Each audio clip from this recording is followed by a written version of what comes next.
पते तुम्हें मनाऊं चरण रज सिर धरे के। बोल गजानंद भगवान की जय। बोल मेरे विश्वनाथ भगवान की जय। ओम नमामि समीशान निर्वाण रूपम विवं व्यापकं ब्रह्मं वेद स्वरूपं निजं निर्गुणं निर्विकल्पं निरीहं चिदाकाशमाकाशं निरंकारं कालमूलं तुर्यं गिरागानं मीशं गिरीशं करालं महाकालकालं कृपालं गुणागार संसार पारं नतों तुषाराद संकाश गौरं गंभीरं मनोभूत कोटि प्रभासरी शरीरं स्फुरमान किल्लोनी चालंगाल संदाल वारणी दुकंठे भुजंगा चलत कुंडलं नेत्रं विशालं प्रसन्नानां नीलकंठं दयालं मृगाधीश चर्माम्बरं मुण्डमालं प्रियशङ्करं सर्वनाथं भजामि।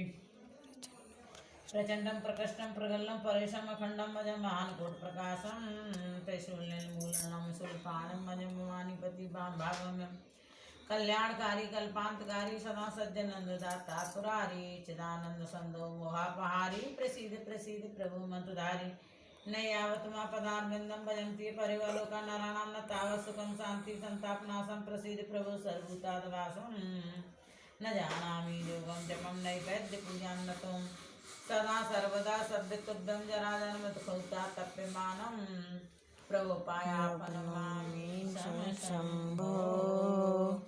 रुद्रकृष्णकन्दं विप्रेण हरतोषे पठति नरावक्तेषां सम्प्रसीदति सुनवनिति सर्वज्ञ शिवदेख विप्रय अनुराग गुणमंद्रणवाणी वैष्णवान जो प्रसन्न प्रभु होय परनाथ दीन परने निज पद भक्त दे पुन पुन दूसर वर देव तम माया जीव जड़ और संतत पर गुणांते पर क्रोधन करिए प्रभु कृपा सिंधु भगवान सियापत राम जय जय राम।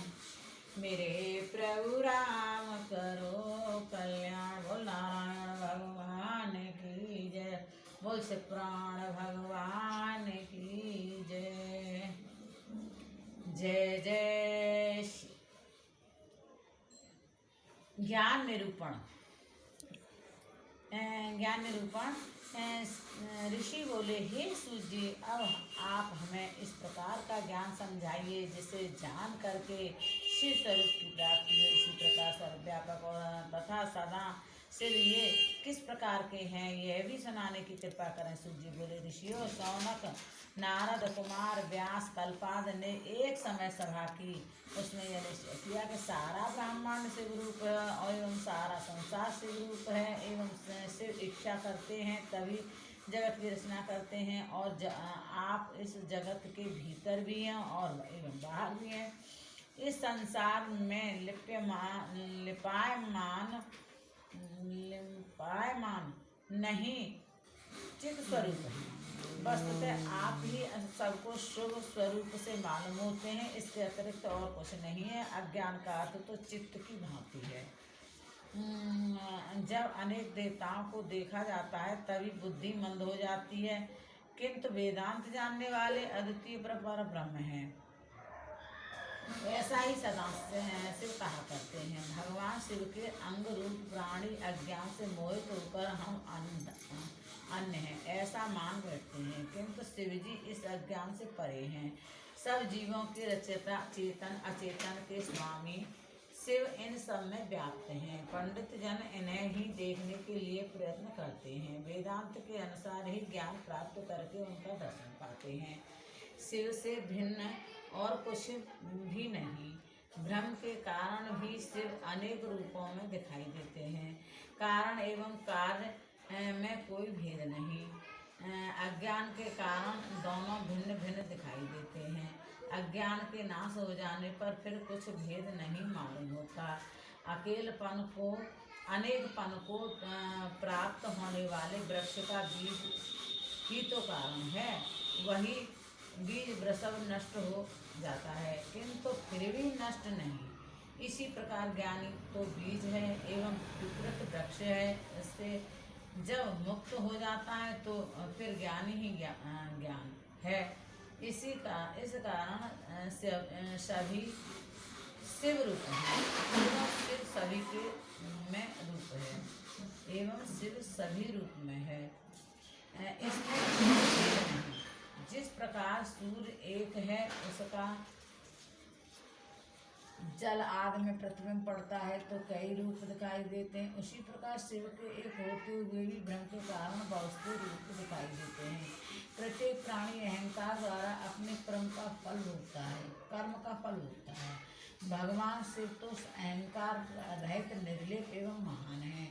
उन्हें कुछ भी कर्म फल नहीं। पर पुरुष को चाहिए कि इसी ज्ञान की प्राप्ति के लिए किसी योग्य व गुरु के पास उपस्थित हो, हमें भक्ति भाव से ज्ञान प्राप्त करके शंकर जी का पूजन ध्यान आदि करें। तब जाकर उसका पाप रूप मैल धुल जाता है, अज्ञान का नाश होकर ज्ञान उदय होता है। इसके बाद उसका अहंकार नष्ट होता है, फिर निर्मल बुद्धि होकर वह प्राणी भगवान शंकर की कृपा से शंकर स्वरूप को पाता है, वह जीवन मुक्त हो जाता है। मानव शरीर को त्याग कर शिव में मिल जाता है, उसे मुक्ति कहते हैं।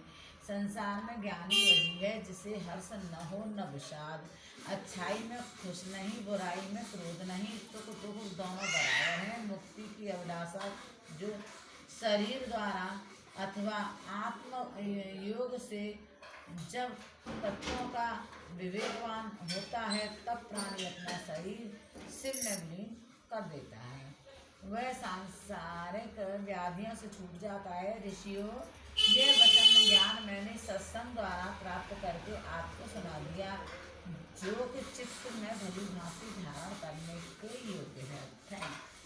जय हो मेरे दाता सुना।